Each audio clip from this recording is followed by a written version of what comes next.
is, right in the night sky, the mysterious moon.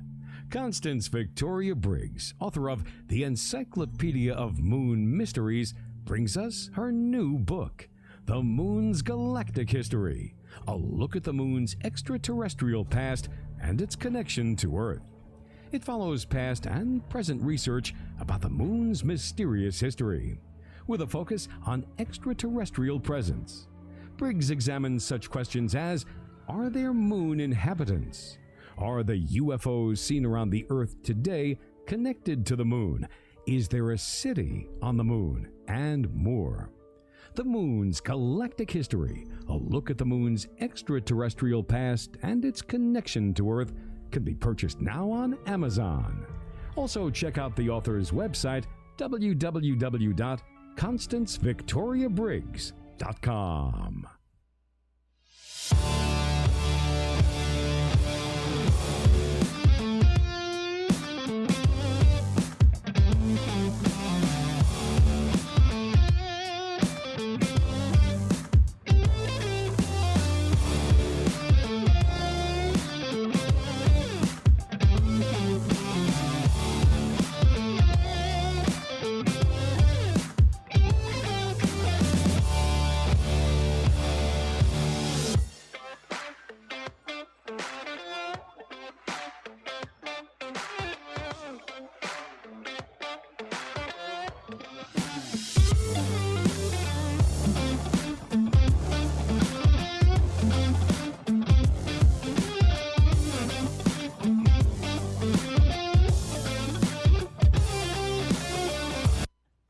This is Val Von Torn of Metatron Power and Light.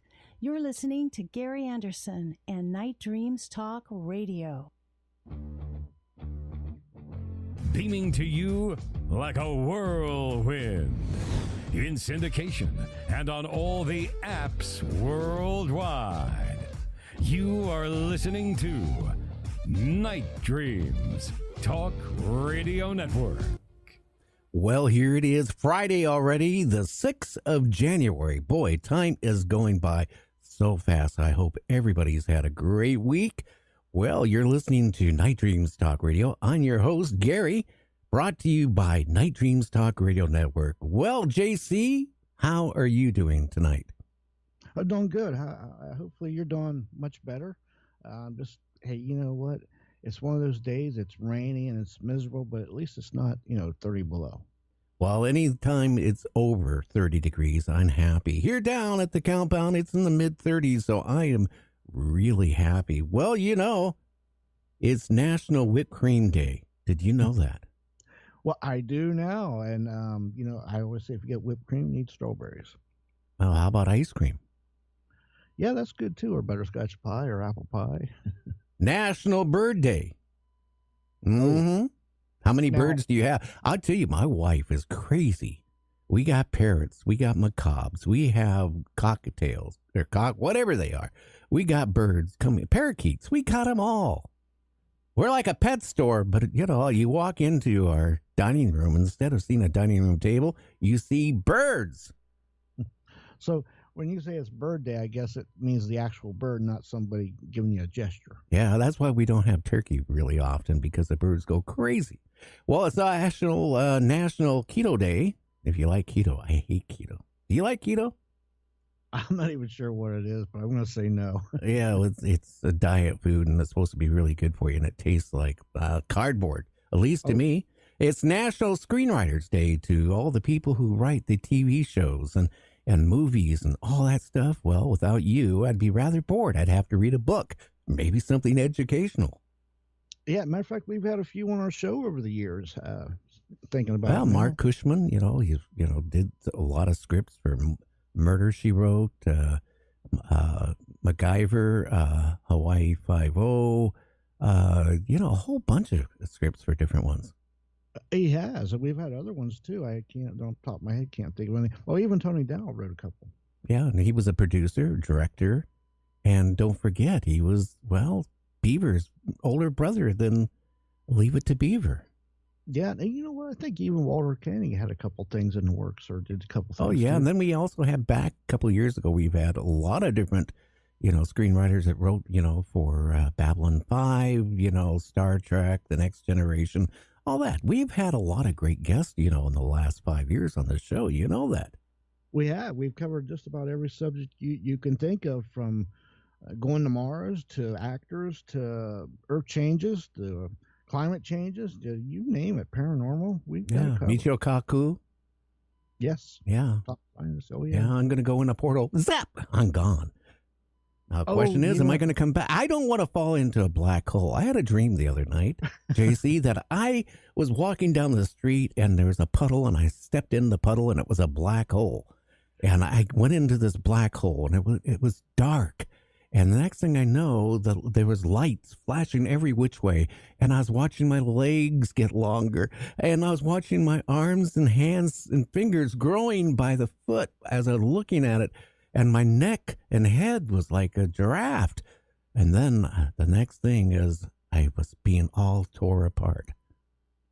Yeah, that's what they say. You become like a Stretch Armstrong toy. You go, woo, you just stretch out. But when you was in that black hole, what was the conditions like? Well, I'll tell you, my shoes leaked water. Okay. Don't step in a mud puddle. You could actually go into a black hole if you're into the paranormal. Now, here's the thing. A lot of people in ufology I've been getting emails and messages through Messenger like mad. A lot of the ufologists are pulling their hair out. Well, unless you're like JC, it shaves it. But I tell you, what's going on is they're frustrated because they see that maybe we've been deceived again by the Congress and by NASA and everybody it has anything to do with releasing really information, what is going on ETs. And now there's a big fight with all these ufologists. Some of them are starting to say that, UFOs don't really exist. Some people still say they exist. I don't know. I don't know what's going on. Roswell never happened. Roswell did happen. The one in Westport happened. The one in South Africa, the crash there never happened. I don't know what to believe anymore. It's all this stuff is just, everybody's fighting with each other right now. They are, and there's a lot of money out there with authors and stuff too. But ever since I was a young and a long time ago, I remember Stanton Friedman way back when saying it's going to be disclosure, but it's never happened. It's always been a smoke and dance, pretty much, and really it's been like that since 1947. Really. Well, there's a guy. It's Stephen Bassett. If you go on YouTube and search, go back 10, 12, 13 years. It's going to happen in the next 3-4 months. Disclosure is going to come out. This president's going to come out. This president's going to come out. And guess what? It hasn't happened. It still hasn't happened. Why would it happen right now when the world's in chaos? Do you think they're going to admit now that, hey, there's ETs? Then people want to know, hey, are these ETs friendly towards Earth? Well, if they are friendly towards Earth, why are we having wars? Why are people killing each other over crazy things of nothing? I mean, if you think about it, why aren't they saving us? Why is COVID, right? People think COVID's over. There is a new wave of COVID right now. All your shots, your immunity that you build up on the original COVID isn't going to help you with this new COVID. It's now starting to happen. That's been in the news in the last couple of days. Again, it's kind of covered up because of what's going on in Ukraine. Yeah, no, they're not going to. I don't think you're never going to have that day where they're just going to come out and say, yes, they are here. They've been coming. Now we know about it, and here it is. And that's never going to happen. I just can't see it ever happening. No, I really don't. And that is the frustrating thing. Well, NASA is telling us we better watch out because China, with their moon program, has basically been saying, well, when we get onto the moon and create our moon base, the United States is no longer welcome on the moon. Oh, yeah, I've been waiting for that. They're going to go there and claim it for themselves. And technically, since we allegedly was on the moon, it's ours, I guess. But how we're going to cut up pieces of that. You can have this part or you can have that, or we're going to take the whole moon. If you come here, we're going to bomb you. Who knows? I know. Also in the news, guess what? There's a comet that's going to be going by. Oh, no. Okay. And it's the first comet. It hasn't been seen since the caveman. And it's going to go by, in the early 2023. It hasn't been seen since the caveman days. Now, how long ago is the caveman days you talking about? More than a week ago. Stay tuned. We'll be right back. You're listening to, Night Dreams Talk Radio. I'm the host, Gary, and my engineer, producer, JC, is with us, so stay tuned. The strange news in brief. I'm Guy Ticker. Time traveler claims ocean discovery in near future will change the world. It starts, he says, in 2044 when, quote, humans finally discover the ocean deeper, with the TikToker suggesting that scientists will delve further than ever before into the deep blue. It is alleged, he says, that 3 years later, quote, a creature that was once a children's myth becomes reality. However, in 2054, more than one of the species is discovered, according to the time traveler. This will lead to the mysterious creature being exterminated by humans in that very same year. I'm Guy Ticker. The strange news is brought to you by Night Dreams Talk Radio Network. Do you have a strange story? Contact us at nightdreamstalkradio.com. Hi, this is Val Von Torn of Metatron Power and Light. You're listening to Gary Anderson and Night Dreams Talk Radio. And that is me. And JC, you don't need to keep chatting like that, because every time you do, I get this audio clip noise coming through the system. Yes, I get our guest. Who is our guest is going to be calling in a couple minutes. Who is it? It's Avi. Yes, Avi Loeb. He will be calling in actually in about 10 minutes. But yeah, no, I didn't hear the noise. I didn't know if I had mentioned some things to you earlier. That's what that was for, so you can know what I want to say. I know everything. I'm on the game here tonight. Okay. Yes, right. I took Geritol. I took my vitamins. I took a shot of that and a shot of that and a bottle of that. Well, you know what? Men contain a hormone that can protect their future and how they will die. According to scientists that discovered it here, researchers found a link between critical hormones and men's age, limits with their DNA. And it can predict their death and what they're going to die from and when, roughly. Do you want to know when you're going to die? That's quite a thing to predict when and how and why. I don't know. I don't buy all that, though. I don't want to know, though. I mean, if you went to the fortune teller, right? And she goes, well, you better pay me cash halfway through the reading. Why halfway through the reading? Because you're going to die before the reading's over. Yeah, that's that's like you owe somebody some money. And yeah, that's bad. But here's the thing.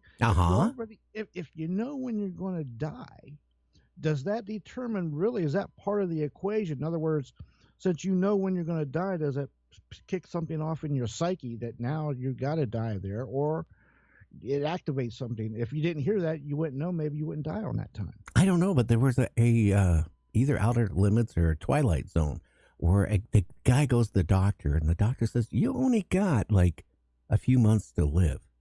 Yeah. So the guy has his whole life savings, right? He sells his house, he sells everything. He goes out and just has a great old time, right? And then he's still feeling good, and he's realizing, why aren't I dead? So he goes to a different doctor, and they found out that the original doctor, what happened is that he was reading somebody else's medical chart to this guy. Oh, my goodness. So, and, then he was so far in debt with bookies and all that stuff, he had to put a gun to his head and pull the trigger. Mm-hmm.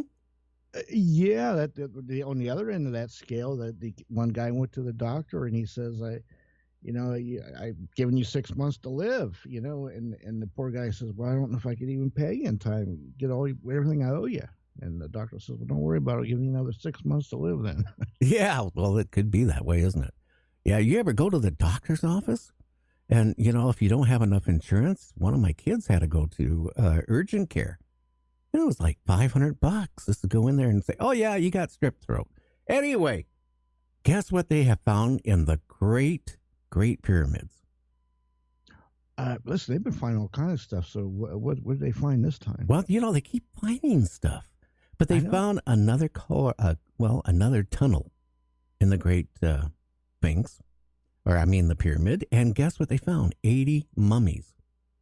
Oh, hey, you know what? We got a great guest coming on pretty soon. That would be, she might know something about that. That'd be interesting. 80 more mummies. You know, they also, I was reading in the Science Journal, they weren't actually trying to create mummies. Did you know that? That's what I always was taught when I went to school and college and stuff about, the Egyptians, how they mummified and all that stuff. Now they turned out what it was, the people with great wealth and power. What they did is when they died, they wanted them to look good, for they could go into the future, because they looked at them as a god. They wanted to create a god. So they weren't trying to make them into a mummy. They were trying to make them look beautiful to send them off. And somehow their process of doing that, it made them into a mummy. Yeah, and they still don't know the exact formula, what everything they used and how they did it to the precisely. But they drank that one bottle of soda you used to drink. That's what did it. Yeah. Oh, yeah. I'm good. I'll be. Do you realize I read an article that when you die and put in a casket, you really don't start falling apart for about a year, but if you had all the chemicals put in you to preserve your body might last for at least 10, 20 years before it starts falling apart in that coffin. Oh, yeah, or if they can dehydrate, because I think that's some of the effects from the Egyptian ones. It kind of, you get all the moisture out of it, and it will preserve, because then you don't get all the bacteria and the bugs and things as much. Oh, guess what? We don't have to worry about the Ukraine anymore. We don't have to worry about China. We don't have to worry about the economy. It's all being taken care of because a TikToker time traveler claims a hostile alien named Champion, that is, will take over the Earth before the end of 2023. So his name is Champion, not Quad or something weird. Well, Champion. Why not? Yeah, well, I guess he's a champion, so he's going to take over. He's going to take over the Earth. Yeah, well, that's nice of him. At least we got a heads up. So maybe he should give us some more intel. Yeah, I don't know. Maybe he's been watching too much sci-fi, huh? Oh. Yeah, these TikTokers, I'll tell you what, some of these people are totally crazy. I think if you're a time traveler, you've got a free year supply of TikTok. Do whatever you want or something, because there's a lot of them on there. Well, a man lost his wallet. It was returned after 54 years, and he said, I never thought I would get it back. It even had the money in it. But it took 54 years to get back to the owner, Sharon Day. Oh, my goodness. I know a lady with that name, but 54 years, that's a long time. But it was sitting in one spot, and somebody found. Yeah, the odds of getting that back is almost zero. Well, I know. Isn't that interesting? That is. That reminds me of that guy that lost his ring like 50 years ago, and they found and give it back to him. That was another one. Oh. Well, again, the paranormal. People are arguing on everything, even on ghost hunting. But I just mentioned about, ufology. Now it's the same thing is going on with people. In ghost hunters and all this stuff, they're fighting with between themselves. What is going on with the paranormal? And you know what? Every day there's another 1,000 podcasts being created in the paranormal. Oh yeah, there are so many of them. It's like a whole ocean of tens of thousands. But the other kind of I call it the big three there. The other field with cryptozoology. Listen, that field too, Gary. There's a lot of arguing and going on and back and forth and bickering. I guess it's all of them. I don't know. Maybe something in the water lately. Yeah, it could be, or in the air. We'll be back with our guest. And again, who is our guest? Avi Loeb. Avi Loeb is going to be on, and we're going to be talking about, ETs out there in space and all that stuff. So we'll be right back. Stay tuned. Tell your friends about us. And make sure you give us a thumbs up on YouTube. Subscribe to our channel if you haven't.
the strange news in brief. I'm Guy Ticker.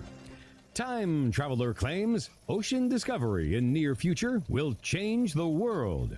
It starts, he says, in 2044 when, quote, humans finally discover the ocean deeper, with the TikToker suggesting that scientists will delve further than ever before into the deep blue. It is alleged, he says, that 3 years later, quote, a creature that was once a children's myth becomes reality. However, in 2054, more than one of the species is discovered, according to the time traveler. This will lead to the mysterious creature being exterminated by humans in that very same year. I'm Guy Ticker. The strange news is brought to you by Night Dreams Talk Radio Network. Do you have a strange story? Contact us at nightdreamstalkradio.com.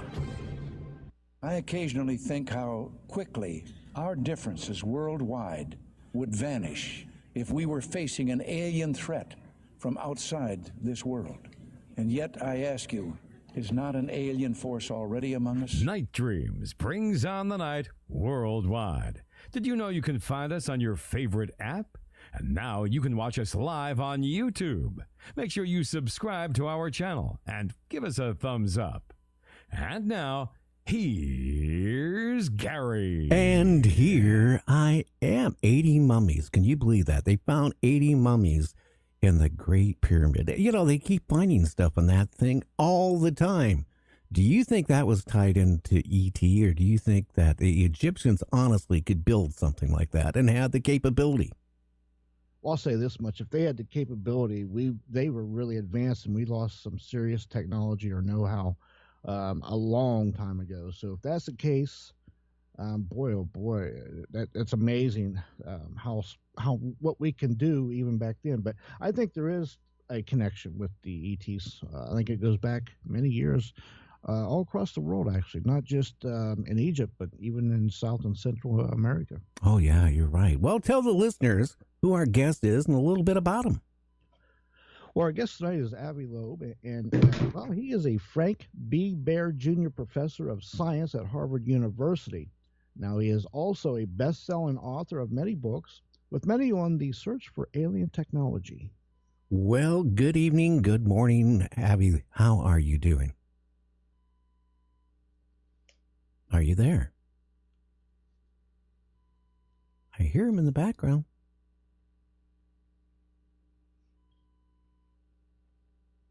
Well, what do you think? Did we lose him? Hello. Okay, Avi, how are you doing? I'm doing great. Thanks for having me. Oh, yeah. Well, did you have a great New Year's, a good Christmas? Yeah, I was actually abroad. I just came back, and altogether, I very much look forward to the coming year because we're expecting to get some very interesting news about the possibility that relics from extraterrestrial technological civilizations might be near us. I hope so, because you know what, I've been reading a lot. And, you know, I've been doing this almost 50 years now. You know, interviewing, the paranormal, a lot about UFOs. The whole community with ufology, they're fighting right now among themselves. You know, a lot of them are really getting frustrated. A lot of them, are just getting upset with what has been going on with Congress, and in general. How do you feel about what is actually happening? Well, I feel that we should take our ability to gain knowledge to our own hands rather than rely on the government, because the government is mainly focused on national security issues, and they monitor the sky for a different purpose. They want to figure out if there are any threats to the nation, whether there are adversaries trying to gain knowledge about what we have here, and trying to learn about the possibility that there are extraterrestrial technological gadgets is a completely different task, and it should be brought into the mainstream of science. So rather than wait for the government, which I think of as waiting for Godot, like in the play of Samuel Beckett, it will never come. The government will never declassify data from sensitive sensors that are classified. Rather than waiting for them to tell us what they have at hand, we can collect our own data because the sky is not classified, and we can identify the unidentified. That's the purpose of the Galileo project that I established a year and a half ago. We have full funding for monitoring the sky. We already have a suite of instruments that started to collect data as of the last few weeks, and we're starting to analyze it. And we'll make copies of this system that takes a video of the sky and an audio of the sky and place them in various locations and try to figure out what are those unidentified objects that were mentioned in the report from the Director of National Intelligence to the U.S. Congress. What do you think that some of these things are? I mean, some of them are, I don't know what they are. Some of them could be military, some could be satellites. People get confused on all this stuff. But, again, to people that maybe had an encounter or something in their life, I did in the mid-'70s, Avi. Right. In coming back from North Carolina, heading back to Seattle, we were through the desert of New Mexico, and my car was encased in bright light. And, I was speeding, and I thought, okay, I'm getting, I'm going to be arrested. It had to be a police helicopter. I pull off the side of the road, and the light was so intense. And I got out of the car. There was nothing. No sounds, no sound of a helicopter, no nothing. And then, poof, it was gone. Now, if our military in the 70s had something that advanced, then I would have been shocked. I don't know what it is, and a lot of people have had encounters. So my feeling is something is going on, and I feel like we've been lied and deceived to. That's my feeling. Well, it's quite possible, but the point is that we can take our fate into our hands rather than wait for others to tell us what this is, and that's the scientific method. And rather than rely on anecdotal reports, we can actually monitor the sky and collect the data and demonstrate that indeed there is something unusual. In general, it could be a mixed bag. You can have objects that are produced by humans that are technological with technologies that are not familiar to everyone, that our government is using, or other nations are using, and we may be fooled that we just don't realize that there are such technologies. It could also be natural objects. If you have a lightning, if you have, for example, a meteor that lights up the sky, you might think, oh, wow, that's a very unusual thing. But in fact, it's just a rock that the Earth collided with that burned up in the atmosphere. So there could be events that are natural. There could be events that are human-made. But the question is there anything else? And if there is even one object that came from an extraterrestrial technological origin, that will change everything for our future, for our aspiration in space, for the way we conceive ourselves in terms of our place in the universe. And so we need to bring this to the mainstream of scientific inquiry, because the public is very interested in this question. And for some strange reason, academia dismissed this subject for decades. So it's not just the government that is not talking about it. There is a stigma on this topic, and that also comes from academia. And you can sort of understand that because there are obviously some very strange reports and some very untrustworthy statements made, and there is science fiction that is not rooted in science, that violates the laws of physics. So there are all kinds of accounts, some of which are not reliable. And so the mainstream of science is worried about getting engaged with this subject because the risk level is high. If you report about something that turns out to be wrong, then the implications will be huge, and you will lose your reputation. So a lot of people are reluctant to discuss it.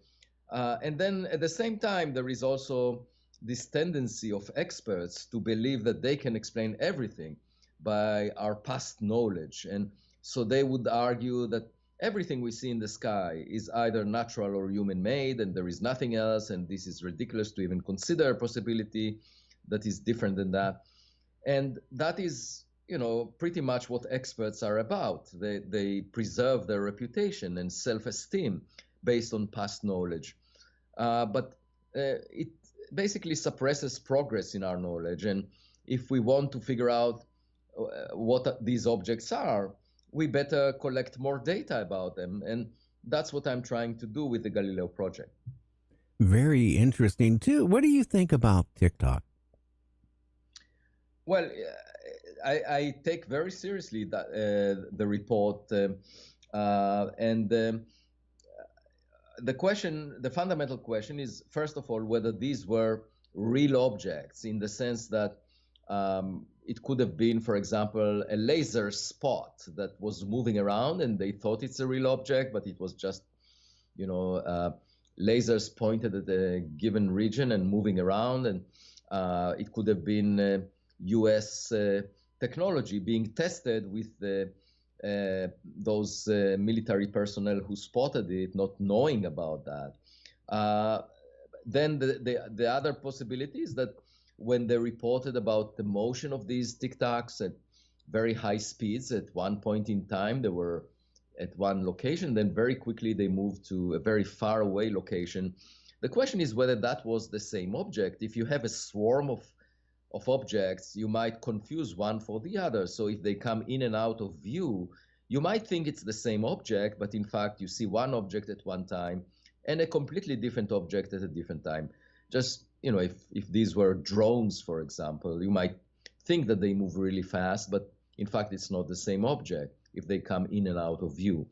So I say this is intriguing, and the Galileo project will go back to that location and try to get data and monitor the sky at all times with well-calibrated instruments and check if there is anything unusual out there. Now, here's the thing. We had a lady, now, JC, you might remember her name. She made a documentary that was, going everywhere about, the skies out of, California, about UFOs. You remember her? Yeah. Karen Corey. Yeah, I kind of got frustrated with her from the standpoint, you just can't go out for a couple of days and in different locations and say, well, this is what we found or didn't find. I mean, exactly. That's exactly the point. She organized the production of a documentary, and there was a commercial purpose for that, obviously, to sell the documentary and get as many views as possible. That's the wrong motivation. You don't want to explore such an important question just based on commercial purposes. You don't want to make money out of it. You want to figure it out. And 5 days is what she allocated to this expedition, that along which came scientists, and then she filmed it and it came out. But my point is that's a very limited data set. And one thing that was not clear from the documentary that I watched was how unusual was what they saw. They saw some signals, but in order to figure out whether the signals are real, you need to compare them to the background. If you go to other places, do you see similar things? Is it cosmic rays triggering those radioactive elements or particles that they detected? Do you see them frequently, irrespective of what they claim to have been associated with some special events? And you just need to be more thorough, and you need to dedicate months to be sure that you understand what you're seeing. Also, they used instruments that they haven't calibrated. They rented them for 5 days. Yeah. So the problem is that, that is the kind of study that the scientific community will be justified in basically ignoring, because they would say they didn't really do a thorough job. And, that's an example of this type of discussion that characterized this subject in the past. On the one hand, the scientific community is reluctant to explore it, and they say extraordinary claims require extraordinary evidence, but at the same time, they are not trying to get the evidence. So obviously, it will never be verified. And then on the other side, the government says, we see things we don't understand. And obviously, the government monitors the sky for national security purposes, so they would be the first to see unusual things, because the scientists would never look for them.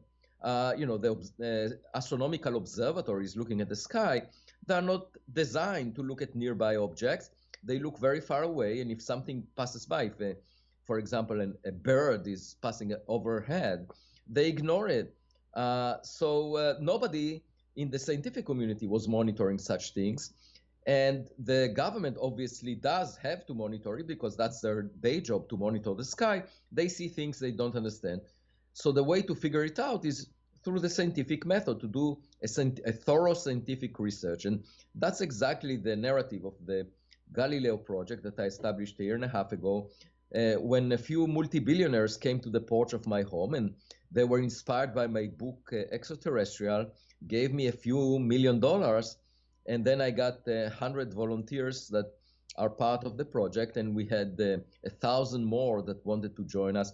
So we are currently engaged in collecting such data over an extended period of time and doing analysis of it using artificial intelligence algorithms, doing it in the scientific way. And whatever we find, we'll reveal. It will be open data. It will not be secret. I think that's the way to break the mold around this subject.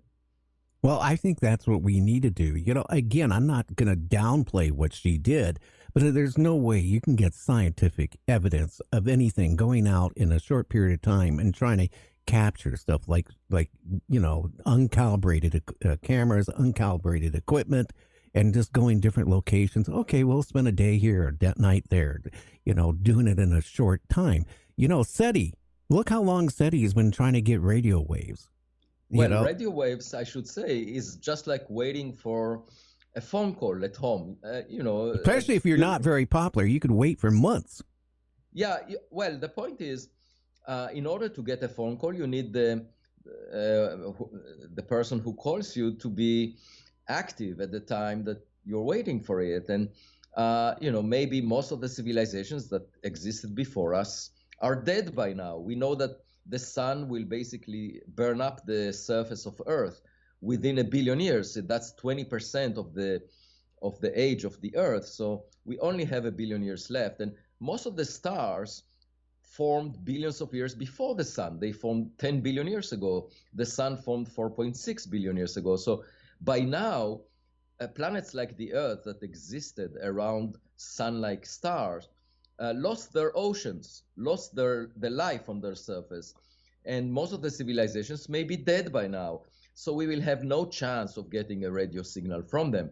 Whatever they sent in the past moved at the speed of light and is now very far away, you know, billions of light years away at the edge of the universe.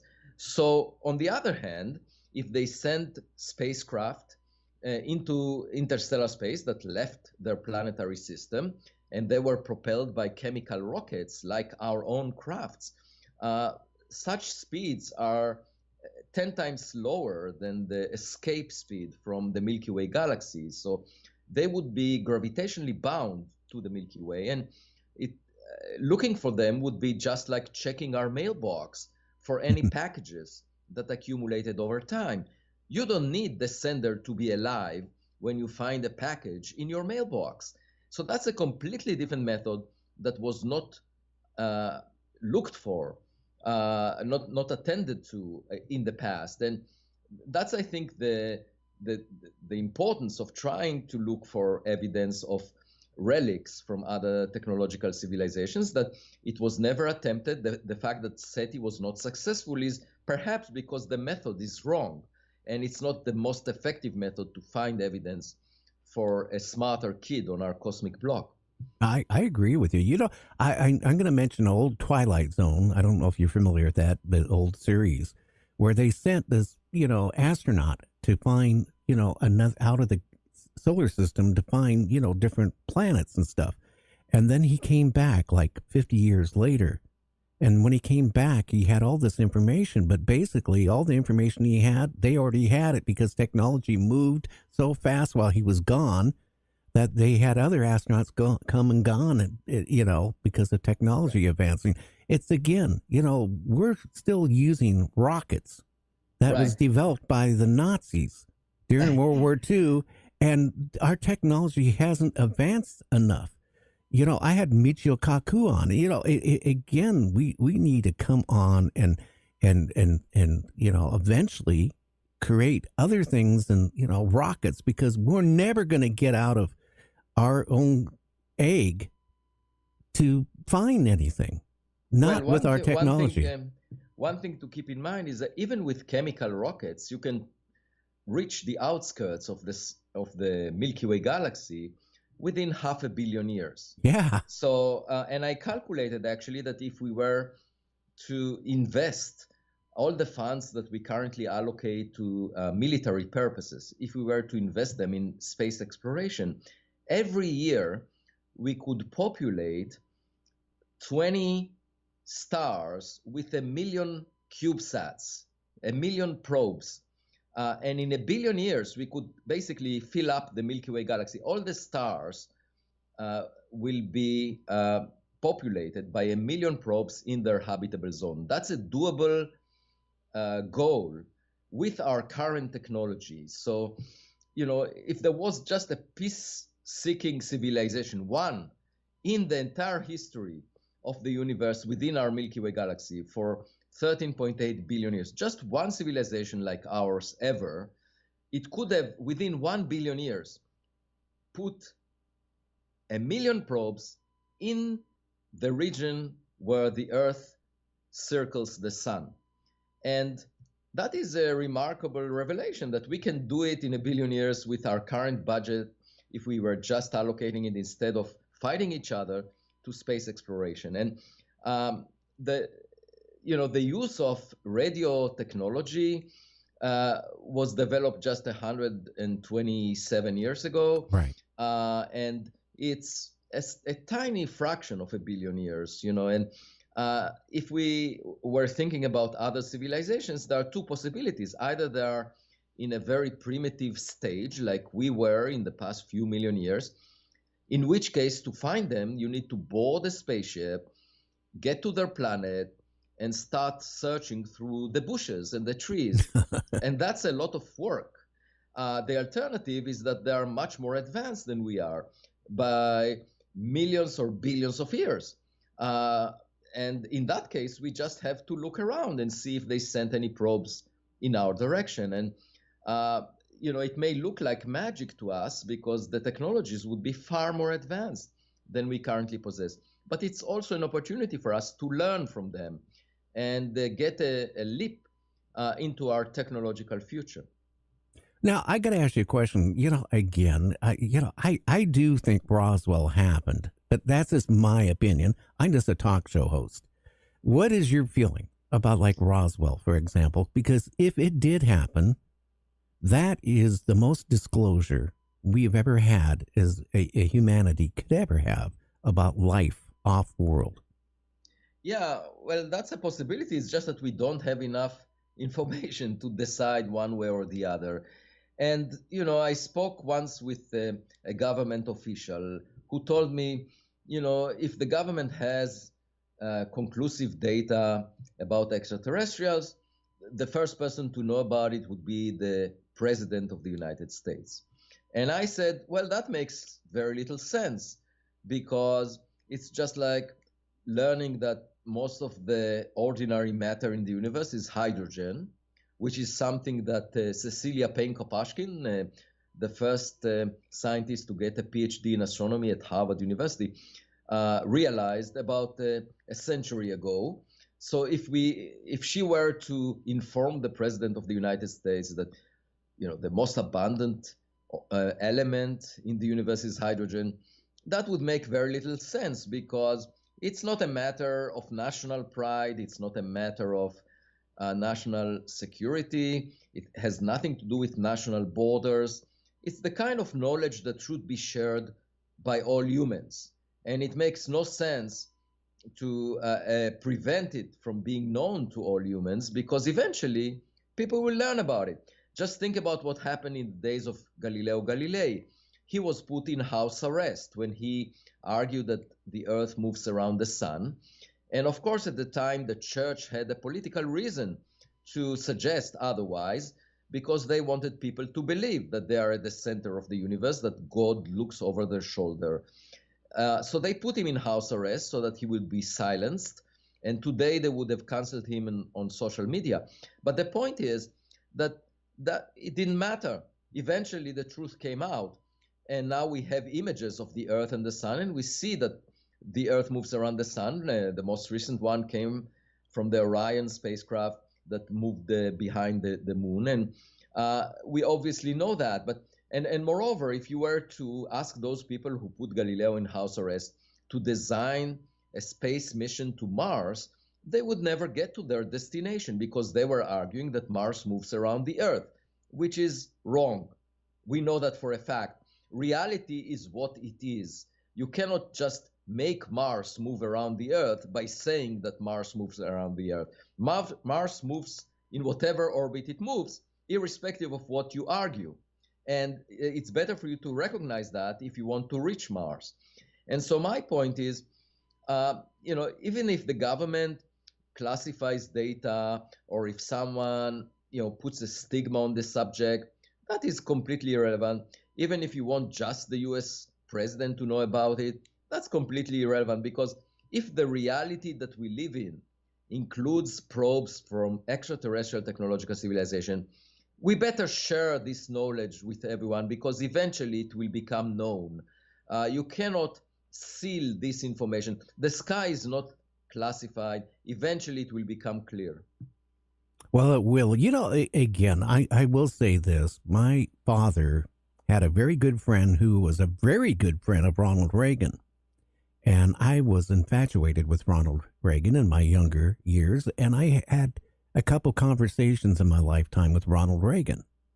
And, during the time I talked to him, I was worried about nuclear war with the Soviet Union at the time, because there was a lot of stuff in the news. And I said, and they were talking about, Star Wars, and I asked him, would that protect us against the Soviet Union? And I remember Ronald Reagan over the phone, he was president.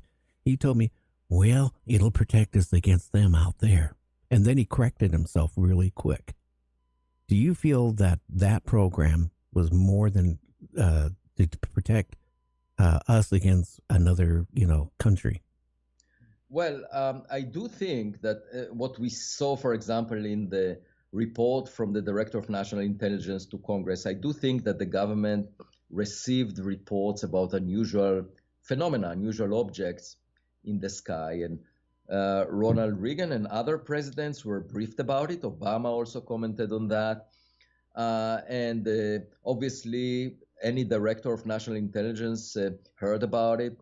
So it was unusual data for them. It was unusual evidence. They couldn't figure it out because the government is not a scientific organization. The government is engaged in protecting the national security of the nation. And so as far as the presidents were never scientists, so they heard these reports, and for them it looked as if perhaps there is something extraterrestrial. So, it's possible that Ronald Reagan really considered that possibility. And the same is true about other presidents, including Clinton and including Obama, who hinted at that. And so what I would say is, since they are not scientists, they heard about evidence that appears to be quite unusual, but at the same time, it was not conclusive. It was not clear. The data was not good enough because it was not collected by following the scientific method. It was just anecdotal based on reports from military personnel. So they never got to the bottom of it. And now the turning point is, of course, that the US Congress decided to establish a new office. And it will collect all the data available and perhaps conduct even a research program to try and understand it. But we are already doing that in the Galileo project. Yeah. We will keep our data open. Everyone will be able to see what we find. Now, I will say this about Ronald Reagan. Then I want to talk about what the Galileo project is, how it's set up to do what it does to monitor. But, Ronald Reagan told me that when he was governor of California, he was on his private craft with a bunch of aides and his wife. And he said he saw a disc, a UFO, following him off the wing. So, that's what got him believing that these things do exist. Now, the Galileo project, what does it consist of? What does it do? How does it look for, these things out there? Well, fundamentally, I'm trying to bring this subject to the mainstream of science. That's my goal. And in the process of doing that, I hope to discover some interesting objects. So we have three branches. One of them is to identify those unidentified aerial phenomena that the government is talking about. And for that, we built our own suite of instruments that monitors the sky in the infrared, in the optical band, and in the radio, and also in the audio. So we are basically taking a movie of the sky 24/7, and then we will analyze the data with an artificial intelligence software that will try to identify objects, those that look like drones, airplanes, satellites, rockets. These would be human-made. Those that look like bugs or insects, or birds or lightnings or meteors would be identified as natural objects. And the only question is, what else is out there? So that's one of our primary goals. And we have built one system. We are collecting the data right now, and we plan to make copies of it in the coming months before summer 2023. And eventually we will write papers reporting about the results that we find, so everyone would know about it. And if there is anything unusual, everyone will know about it and will have access to that data. And so the second branch of the Galileo project is to look for objects that do not come close to Earth. These are called interstellar objects that came from outside the solar system and are passing near the Earth. The first report was about an object called Oumuamua, which was discovered in 2017 by a telescope in Hawaii. And it didn't look like any of the familiar rocks that we find in the solar system. There were many strange properties. It was a pancake-like in its shape, and it was pushed away from the sun by some mysterious force. And I discussed its strange properties in detail in my book, Extraterrestrial. That's what brought me to the subject. And what we want is to date the next Oumuamua, because they say a picture is worth 1,000 words. If I had high-resolution images of Oumuamua, I would not need to write my book. I would rather just share the photo album. It would save me 66,000 words that I put in my book. So that's the second branch of the Galileo project, designing a space mission that will come close to the next Oumuamua, which was roughly the size of a football field. Now, who would fund that? Would that be with you, with donors, or would it be the government be involved in it? Who would fund that? No. So far, the Galileo project is funded by private donations. People that came to me and said, "Here is the money, and we want you to proceed along, whatever you find most appropriate."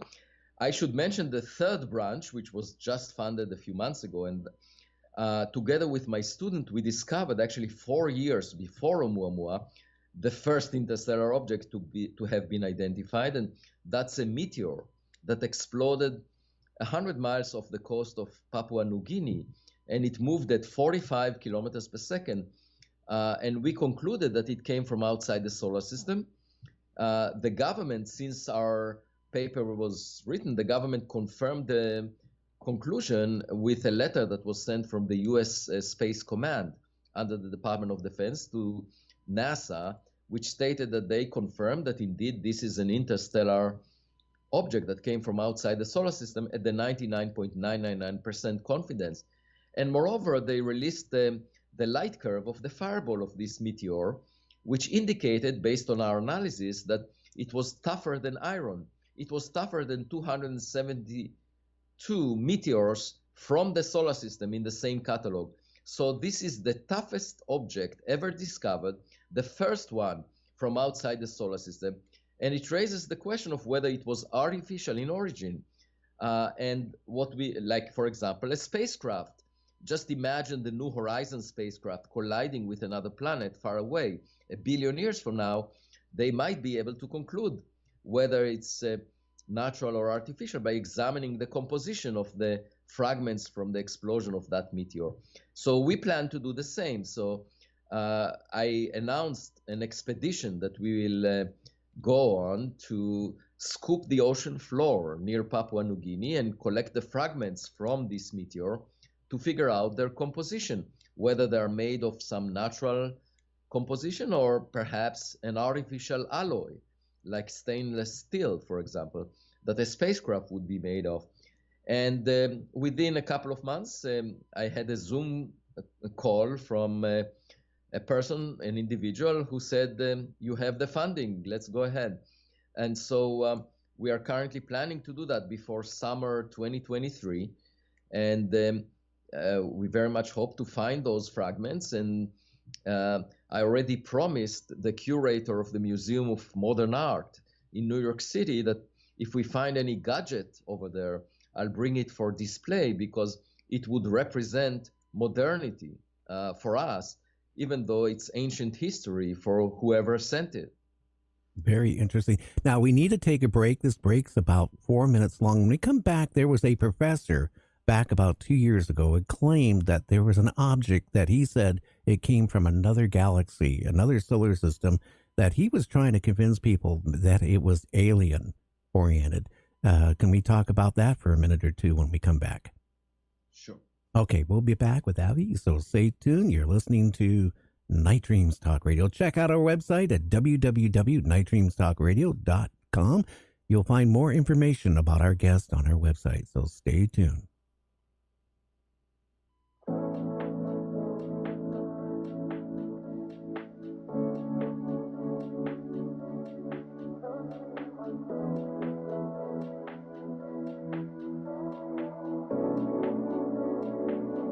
There's a new air around me. The waves crash onto my feet. Breathing in my surroundings.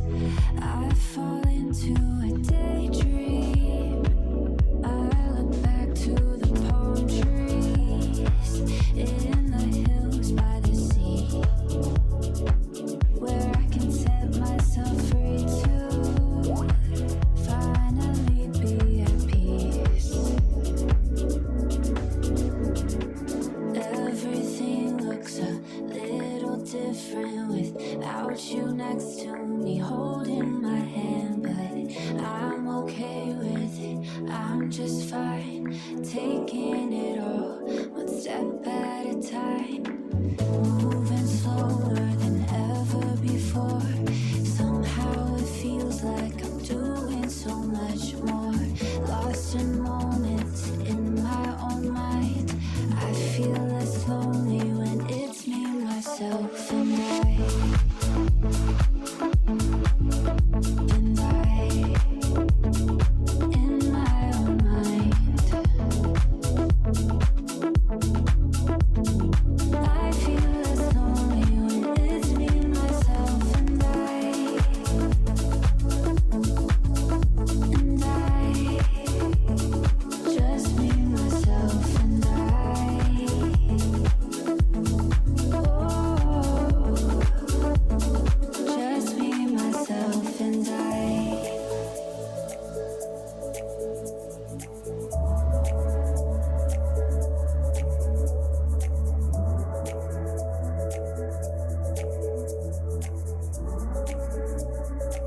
I used to search for reflections of your face in the waves, but then I changed my direction, 'cause now I'm going my own way. I'm moving along. Everything looks a little different without you next to me, holding my hand, but I'm okay with it. I'm just fine, taking it all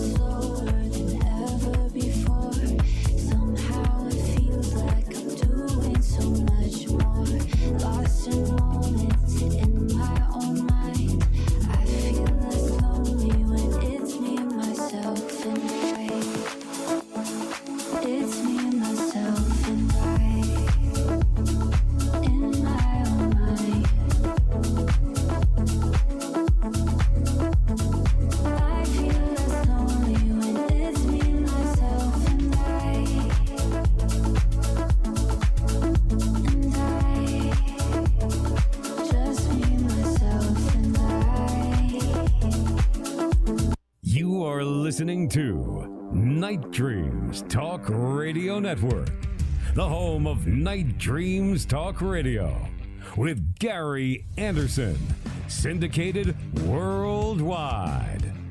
Paranormal Talk Radio, like you remember. And we are back with Avi. You know, I want to apologize. You're the one about that, well, what that object was. And what do you feel? Do you feel that came from, well, advanced civilization that was sent by here and all that stuff? Or what do you think now after you first, brought that whole thing up? Well, since then, 3 years later, the same telescope in Hawaii, which discovered Oumuamua, this football-sized object that appeared to be flat, pushed away from the sun by some mysterious force. The same telescope found another object in September 2020 and gave it the name 2020 SO, and it exhibited the same qualities. It was pushed away from the sun by reflecting sunlight, and it didn't have a cometary tail. There was no evidence that it's evaporating. And a few weeks later, the astronomers who discovered it realized that it's actually a rocket booster from a 1966 launch by NASA to the moon.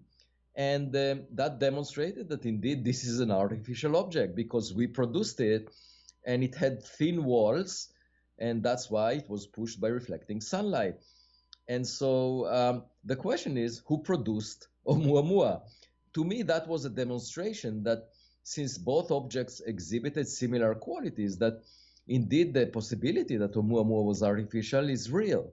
And the question of what is it doesn't have a clear answer. It could have been a surface layer that was ripped apart from a bigger object, artificial object. It could have been a light sail. It could have been just a letter, a message for us that we missed, a letter in our mailbox. Like a bottle, right? Somebody takes a bottle, puts a note, and throws it in the ocean. A message in a bottle, and basically suggesting a recipe for our salvation, because we clearly are not behaving in a very intelligent way when we invest most of our resources in fighting each other. If you look at human history, and it's pretty ridiculous, when we are trying to conquer a piece of land like Vladimir Putin is trying right now. It's pathetic because it's just like an ant trying to hug a single grain of sand on the landscape of a huge beach. There are more habitable planets like the Earth than the number of grains of sands on all beaches on Earth. So all of our ambitions that are limited to the rock that we live on are, quite limited. And there is so much out there that we can explore. So I would argue that, we better open our eyes and realize that it's very likely that there is a smarter kid on the block, especially since we developed our science and technology only over the past century. Just 100 years ago, quantum mechanics was discovered, and all of the gadgets that we use, cell phones, computers, the reason that the two of us are communicating is thanks to the understanding of quantum mechanics. And it's only a century old. So imagine if we had 1 million or 1 billion years of science, how much better would we get? And other civilizations could have had that. So we should just be open-minded to find their gadgets not far from us. It's not a philosophical question. It's just a question of looking up. And it's a matter of time. Think about this, Avi. How far have we advanced in 100 years? Well, how far have we advanced from the Wright brothers to what we have now, going to the moon, the space shuttle, the space station? How far have we advanced? The internet, all in a short period of time, the fastest period of growth of intelligence, of producing stuff in our whole world's existence of humanity. Yeah, so just think about what will happen in the next century and the one after that. So in 1,000 years, we the technology may look like magic to us, and that's what we should imagine others being capable of, and we should just search for anything that does not appear to be human-made or natural in origin. And the point is that even though we are very proud of our accomplishments, it took us a long time to imitate nature. Humans were seeing birds for millions of years in the sky. So birds are part of the reality that is familiar to us. But only the Wright brothers, about 120 years ago, were able to replicate the ability of birds to fly. Just over the past century, that's quite remarkable. We saw birds all the time, but we could never do what they do. And then the same thing about fusion in stars. We see the sun every morning, and that's a fusion reactor where the hot gases are bound by gravity. The sun is simply a fusion reactor, has a very high temperature at the center, and the hot gas is held together by the large mass that the sun is made of. And only over the past month, we were able to reproduce this and make an artificial star in the laboratory. That was by focusing laser beams on a small cavity that compressed a pellet of deuterium and tritium to a very high density and temperature such that it will ignite and produce more energy than the energy that went into it. And that was accomplished at Livermore. So only now we are able to reproduce what nature has been doing for almost 13.7 billion years in the form of stars. So as much as we think that we are accomplished, we are only at the early phase of our scientific development. I think we're just at the crawling stage yet. We're not even at the walking stage. You talked about, what they just created. For many years, they've been trying to produce some way to put less energy in and get more energy out. And they've actually, like you mentioned, they just accomplished that. So what the technology in the next 10, 15, 20 years is going to be outstanding with, what that is going to be able to do from humanity. Now, I got to ask you a question here, observatory. I mean, I'm looking at the diagram. You got a passive radar. Would you explain to the listeners what a passive radar is and how you monitor the sounds and what a spectrum analyzer is? And I also noticed you have a tracking camera. And how long does this go for? Is it going on for days, months, years? Explain all this to the listeners. Right. So all of the instruments will go on for 24/7 all the time. It could go on for years or even decades because, once it starts working, you just need to connect it to the power, and we will get our data fed into the cloud. And then the only challenge is to analyze the data that keeps accumulating. Now, the passive radar is simply, I had the philosophy of not shooting any energy at objects in the sky because, for example, if the objects are military in origin, then we don't want to interfere with whatever is happening. So what we are doing is just looking for the reflection of radio waves that are transmitted by radio stations of objects in the sky. So these radio waves exist because there are radio stations and also TV stations, and we're not producing them. They exist all the time, and objects in the sky are reflecting them, and we have sensors that detect those reflected waves. So that's what a passive radar. Passive means that we are not transmitting anything. It's not like a radar system that is transmitting radio waves. For example, when you are monitoring for ballistic missiles or airplanes, radar systems often radiate a very high power of radio waves and reflect them off the object of interest. We don't do that. We just look for the reflection of pre-existing radio waves of the object. So that's a passive radar system. And we also have infrared cameras that cover the entire sky from all the way from the horizon to the opposite side. And now, I have a question. Yeah. Go ahead. On infrared, going back, I took a break for a few years back in the early 2000s from broadcasting, and because my other passion has been photography. And I was one of the first people to get like Photoshop, when they were first, before I even hit the market. So I got to play around with it. But here's the thing. We were importing in from, Russia, through Czechoslovakia, infrared military tank binoculars. And, I took a pair home. They were huge.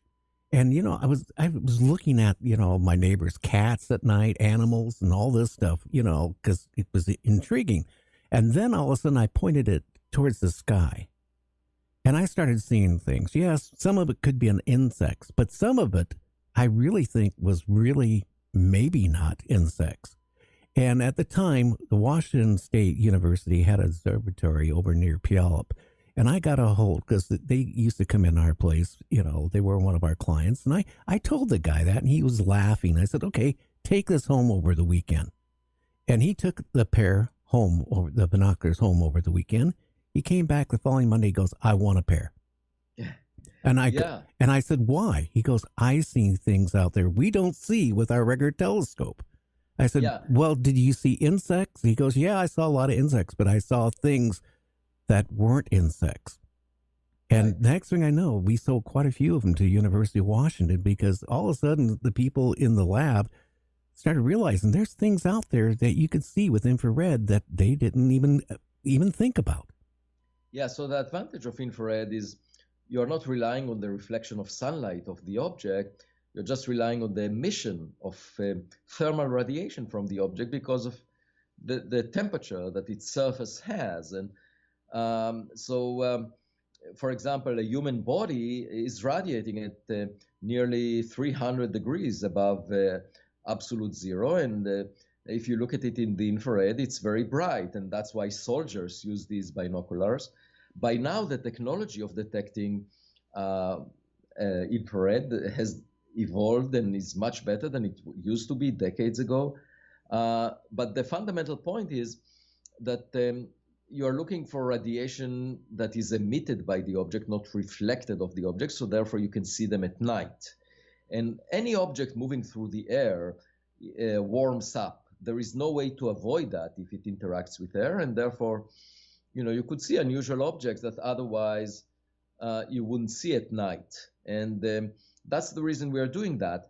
But at the same time, as you were mentioning, we also have a tracking camera that once we identify an object of interest, we will track it. We will focus our eyes on it and monitor its motion in the sky. And the way to identify an unusual object is either if we can resolve it and see that it looks very different from an airplane or a bird, especially if it has screws and bolts on its surface, but it moves very differently than an airplane, that it looks artificial in origin, but not human-made. But another is that it behaves in ways that human technologies cannot reproduce. If it moves at a very unusual accelerations or speeds, that would inform us that it may be extraterrestrial in origin. And so that's what we are aiming at. We are trying to collect the evidence, the data that is not relying on human experience, on human reports, but is collected by instruments, because instruments cannot hallucinate, cannot imagine things. You cannot argue that they may have mistaken the identity of an object. So the whole point is to bring this to a very firm foundation, such that the scientific community will have to accept whatever we find. Well, that's what we need, proof. What you're doing is going to give us more proof than SETI and all these other, I want to know. Not just from the standpoint that I can't believe, maybe, that we're the only humanoids in existence, period. I have to believe that there's more out there than just us creating wars every minute of our existence. Well, the strange thing that surprised me quite a bit, I had a number of interesting revelations. One is, of course, the huge pushback that the idea that perhaps Oumuamua was artificial in origin, the huge pushback from the scientific community. My scientific paper on this suggesting that it was a thin object pushed by reflection of sunlight, was accepted for publication within a few days. But after that, there was a huge amount of negative response from scientists.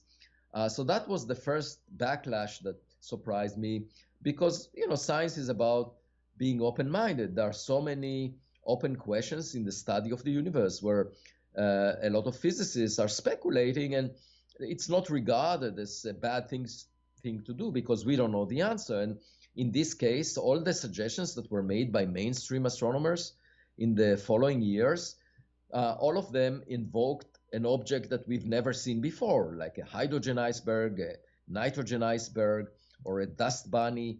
And all of these suggestions had drawbacks. And I say, well, if it's something we've never seen before, we should still consider the possibility that it's artificial. But for some reason, the mainstream scientists refused to take that.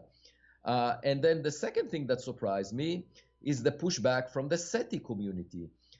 In fact, a year ago, the SETI community decided not to discuss the study of unidentified aerial phenomena, including interstellar objects, in their conferences. And I was surprised by that because it's a different search method for technological civilizations that was not followed on in the past.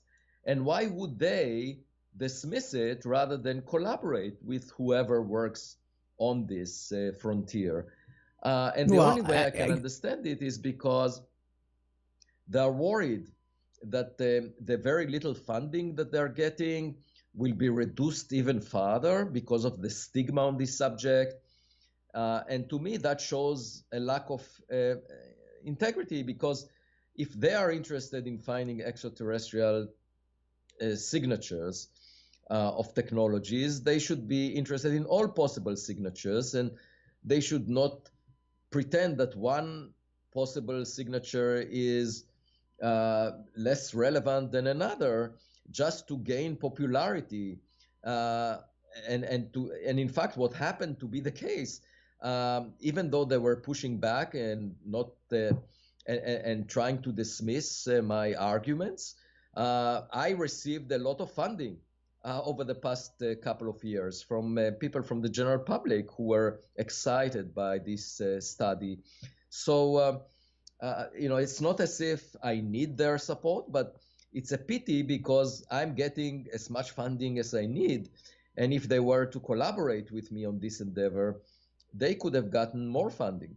Well, I'm going to be honest with you. I have had Seth on the show several times from SETI.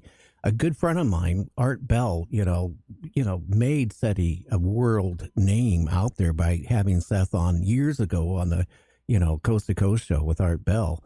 I don't know if you're familiar with who Art Bell was, but here's the thing, okay? I can see what they're trying to do. But look what they have done in the last 25, 30 years. They haven't really accomplished a lot. Even at one point, they allowed people to use their own personal computers back in the 2000s to search, for radio sounds or signals. They haven't really accomplished anything. I've been in electronics my whole life. I have an extensive electronic background. You're sitting there like a less than a pinpoint trying to find a radio wave. The odds are to find a radio wave, the way they're doing it, it could take thousands of years. And by then, by the time they find it, that civilization is long gone, or the odds are even when they get a signal, it's long gone. What you are doing is you're trying to find an object now and then try to, show that maybe something does exist. Again, you mentioned passive radar, sound, spectrum analyzer. Again, explain to the listeners what a spectrum analyzer is, because most people won't even know what that is. Yeah, so what bothers me the most is that they are, the people that engaged in SETI are afraid to discover something. They very often are just under the psychology of trying to set limits because they want So they celebrate when they don't find something. They write papers in which they say, we searched, we didn't find anything, which is, as you say, it's a rather depressing, but that way they can continue to get some very limited support from the scientific community, which says this is a fringe item, we don't want it in the mainstream. And to me, the role of a scientist is to be courageous and not to try and satisfy the will of other people, the prejudice of other people, but simply to explore it in a courageous way. And if you see something unusual, you report about it, and you aim to find something. You don't aim to satisfy what is expected from you. As I said before, the search for radio signals is not necessarily, as you say, it hasn't produced anything, and it may not find anything, because either the civilizations, most of them perished by now, they are not transmitted right now when we are listening, or they moved away from this radio technology. They used other means, or they're not even trying to be found. They prefer to be hidden. But the thing about the spectrum analyzer, it's just analyzing the intensity of radio waves at different frequencies, and from that is looking for emission of radio waves from whatever object in the sky we're looking at. Now, a question, Avi, too. Also, they're looking for radio waves. Now, our solar system is constantly moving, isn't it? So, therefore, if we had a signal that came out like 10,000 years ago, or 1 million years ago, or 10 million years ago from an advanced civilization, the odds are them even detecting it coming towards Earth, our planet is it's like playing craps, when you go into a casino. Right. So it would take chemical rockets 500 million years to traverse the Milky Way galaxy. If you go back 500 million years, there wasn't much interest in the Earth. It was mostly very primitive life that existed. And if even if you send radio signals from far away, if you go back in time, we were not of that much interest, thousands of years ago. So you can never imagine anyone trying to establish communication with us. Moreover, it may not be radio waves, because the civilizations that survive are those that do not reveal their identity, because otherwise they would be destroyed by predators. And if you think about it, it's not so much about sending radio signals, because it takes so much time to hear back.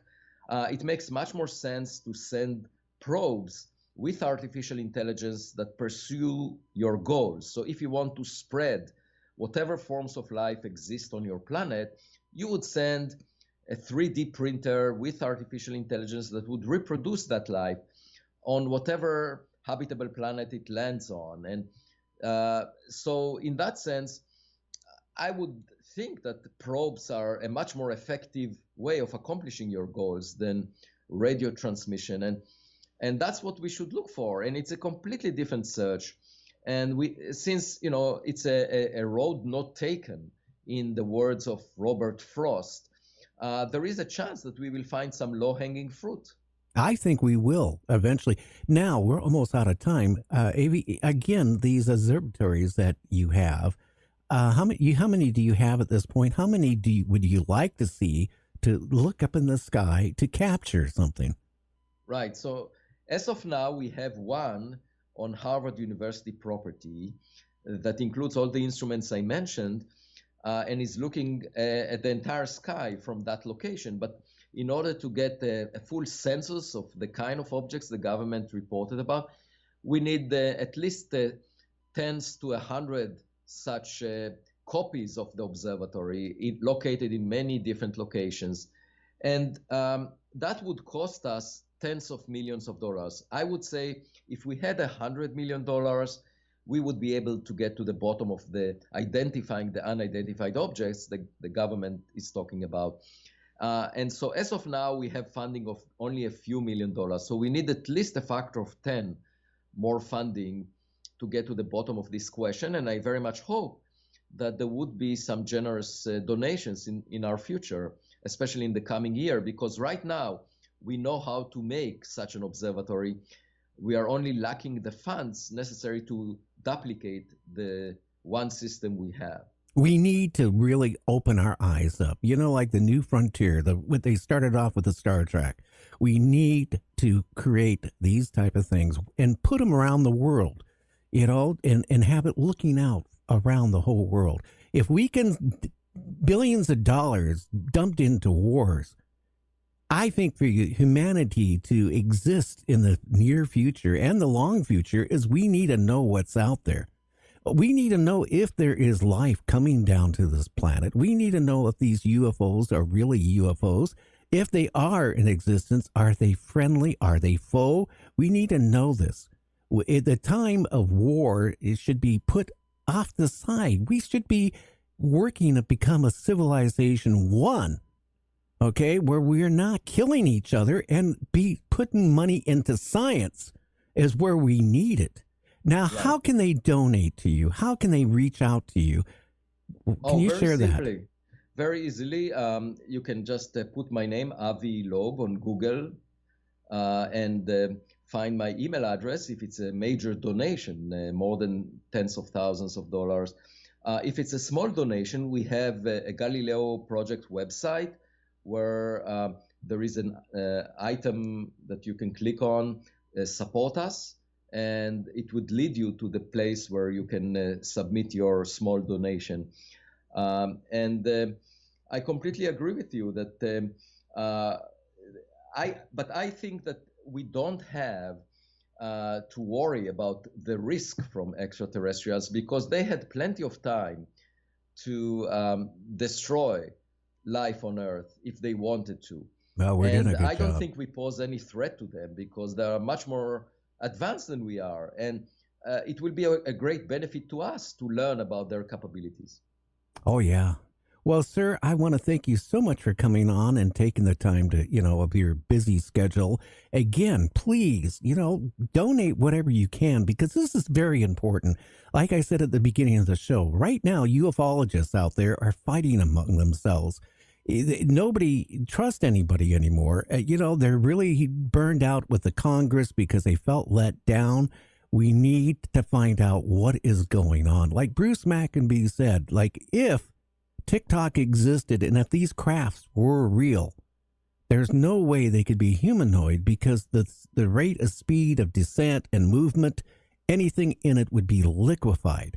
I want to know if they're sending out craft satellites monitoring our planet, watching us like we're a zoo. I don't know.